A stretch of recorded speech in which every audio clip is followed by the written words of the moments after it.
This video is the first in a series that shows you how to take data from multiple database tables and present that data in professional-looking forms.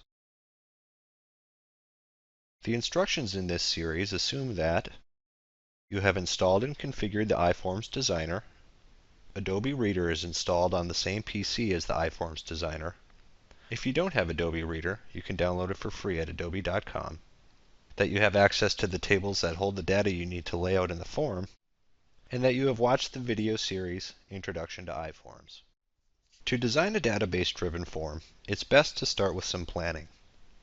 First, you'll need to know the table names, the column header names, and have some idea of the data in each table. In this video, I'll be working with 4 tables. They happen to be on the iSeries, but they could be in other databases, like SQL Server.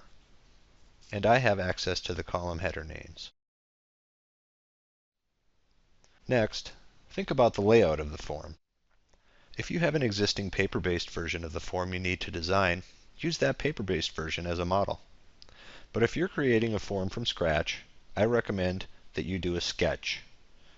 Gather input from the stakeholders in the department that the form will be a part of, and have them approve your sketch or make suggestions for changes.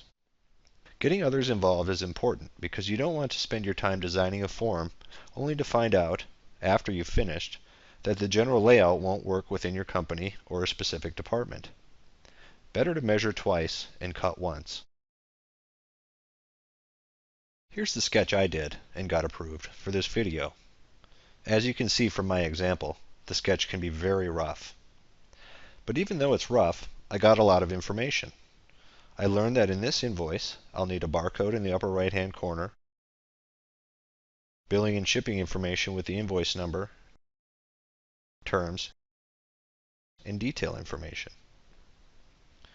On the next page, I need to repeat the barcode, continue the detail information, and then have the totals. After the basic layout of the sketch is done, write down, on the sketch itself, how the tables correspond with your rough layout. If you're familiar with the database, you can do this step alone. Otherwise, work with your company's database administrator. Here's how the tables correspond to the sketch for the form in this video. So now I've got a kind of rough map of how to design my form.